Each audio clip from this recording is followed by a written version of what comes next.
Tinatanong mo ba minsan ang sarili mo? Am I weak? Bakit kahit anong pilit mong magmukhang malakas, pakiramdam mo, parang may kulang pa rin sa loob mo? Baka kasi ang tunay na kahinaan, hindi sa katawan, kundi sa isip. Kumusta mga kapatid? Welcome sa channel kung saan pinag-uusapan natin ang stoicism, masculinity, at emotional strength para sa modernong lalaki. Ngayon, pag-uusapan natin ang 10 palatandaan na isa kang mahina na lalaki ayon sa Stoic philosophy. Bago ka mag-react, tandaan mo, hindi ito para insultuhan, kundi para gisingin. Dahil sabi nga ni Marcus Aurelius, mas mahigit, waste no more time arguing about what a good man should be. Be 1. Kung may ilan sa 10 palatandaang ito na nakikita mo sa sarili mo, hindi ibig sabihin na tapos ka na. Ibig sabihin lang, may kailangan kang baguhin, at may pagkakataon kang lumakas mula sa loob. Sabi ni Seneca, mas mahigit, he who is the slave to his emotions is not free. Ang unang senyales ng mahinang lalaki ay yung madaling mabihag ng emosyon. Konting inis lang, sumasabog. Konting tampo lang, nagagalit. Konting rejection lang, bumibigay. Ang Stoic man ay hindi bato, pero may disiplina. Alam niyang hindi lahat ng nararamdaman ay dapat sundin. Kapag ang emosyon ang nagdidikta ng kilos mo, ang ibang tao ang may kontrol sa'yo, hindi ikaw. Kaya kung gusto mong tumibay, matutong magpigil, hindi magpanggap. Dahil ang tunay na malakas, marunong manahimik kahit kaya niyang sumigaw. Kung lahat ng ginagawa mo ay para mapansin, para makuha ang approval ng iba, iyan ay tanda ng kahinaan. Sabi ni Epictetus, mas mahigit, if you want to improve, be content to be thought foolish and stupid. Ang Stoic man ay hindi umaasa sa papuri. Ginagawa niya ang tama, kahit walang nakakakita. Dahil alam niyang ang tunay na validation ay galing sa sariling konsensya, hindi sa likes o comments. Kapag natutunan mong hindi mo kailangan ang applause ng mundo, doon mo mararanasan ang tunay na lakas, ang lakas ng loob. Mahina ang lalaking takot sa hirap. Takot magtiis, takot masaktan, takot ma-reject. Pero sabi ng Stoicism, the obstacle is the way. Ibig sabihin, ang mga bagay na iniiwasan mo, iyon mismo ang dapat mong harapin. Kapag tinatanggap mo ang hirap, ang pagod, ang rejection, ang sakripisyo, doon ka tumitibay. Ang mahina, gusto ng comfort. Ang malakas, hinahanap ang hamon. Isa sa pinakamalinaw na senyales ng kahinaan ay ang pagpapasa ng sisi. Laging may dahilan. Hindi kasi ako sinuportahan. Wala kasi akong pera. Ginawa kasi nila akong ganito. Pero sabi ni Marcus Aurelius, mas mahigit, you have power over your mind, not outside events. Ang Stoic man ay tumitingin sa sarili. Kapag may mali, hindi nagtuturo ng daliri, nagpapakatino. Kung gusto mong tumibay, bitawan mo ang mindset ng biktima. Kasi habang sinisisi mo ang iba, hindi mo mababago ang sarili mo. Ang mahinang lalaki ay nagigising tuwing umaga ng walang direksyon. Walang layunin, walang dahilan para bumangon. Sa Stoicism, tinatawag itong apatheia, ang kawalan ng drive na makamit ang virtue o kabutihan. Sabi ni Seneca, mas mahigit, if a man knows not to which port he sails, no wind is favorable.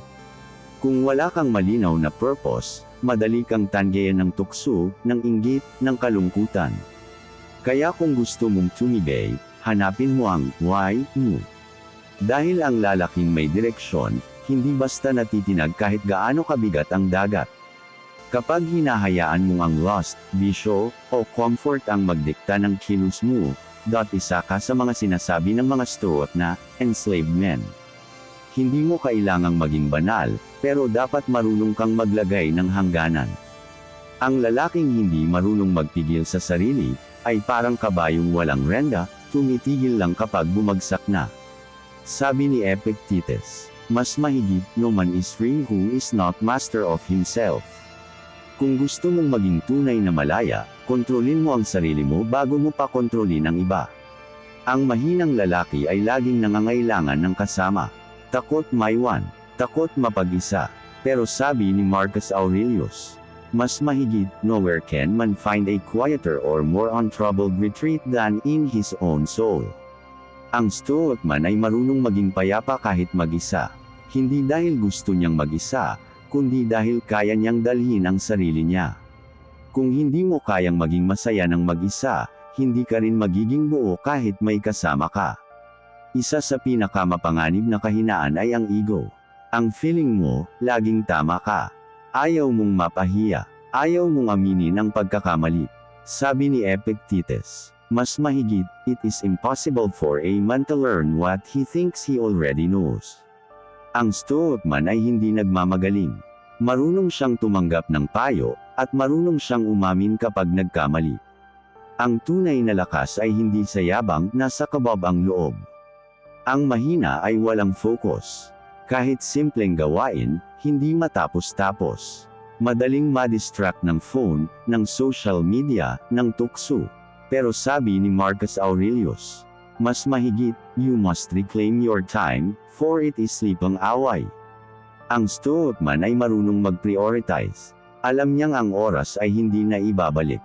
Kaya kung gusto mong maging malakas, matutong tumutok sa mga bagay na may saysay. Disiplina muna, bago aliw. Ang huling senyales ng kahinaan ay ang takot sa pagbabago.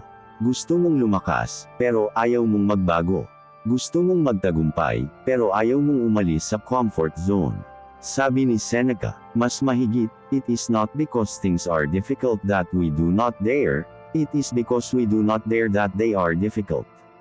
Ang Stoic man ay nakikita ang pagbabago bilang daan ng pag-unlad, hindi bilang panganib. Kung gusto mong tumibay, yakapin mo ang discomfort ng pagbabago. Kasi doon ka lang masusubok, at doon mo lang makikita kung gaano ka kalakas. Ngayon tanungin mo ang sarili mo. Sa 10 palatandaan ng kahinaan na ito, ilan ang nasayo? Ang mahalaga hindi kung gaano karami, ang mahalaga ay kung ano ang gagawin mo pagkatapos mong mapagtanto. Hindi mo kailangang maging perpekto. Ang kailangan mo lang ay disiplina, at ang tapang na harapin ang sarili mong mga kahinaan ng walang takot. Dahil sabi ni Marcus Aurelius, mas mahigit, waste no more time arguing about what a good man should be. B1.1 Train your mind daily. Magbasa, mag-reflect, mag-meditate. Ang disiplina sa isip ang unang hakbang ng tunay na lakas. Point 2. Control your reactions. Kapag may nangyaring masama, huminga muna. Piliin ang kalma kaysa galit. Point 3. Face discomfort. Lumakad sa ulan. Magtrabaho kahit pagod. I-train ang isip mo sa hirap. Point 4. Detach from validation. Hindi mo kailangang mapansin para maging valuable. Point 5. Serve a purpose. Alamin kung para saan ka gigising tuwing umaga.